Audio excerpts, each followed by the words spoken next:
Hello, in this video I want to show you how to set up Xiaomi Redmi Note 13 Pro for a senior person.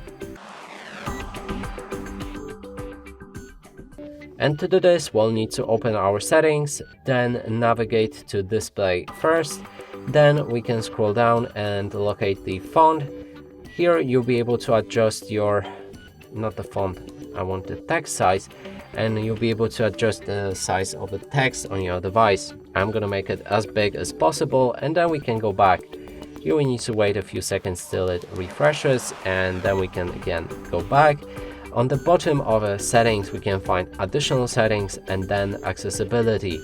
Inside, change to the vision. I'm not gonna cover each of the options right here, but you can experiment if you're interested.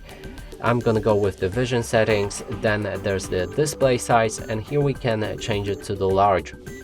You will need to confirm it, and this will make all of the icons and the text a bit larger.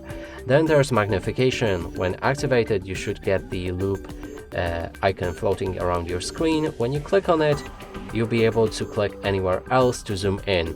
If you want to zoom out, click on the same icon again.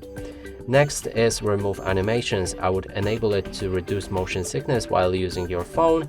And the last thing is high contrast text. When activated, it will outline all of the text with a black color, and when we go back to our home screen, it will be visible. As you can see, the text is much more easy to read. And that's it for this video. Hope you like it. Please consider subscribing to our channel, leave a like and a comment below.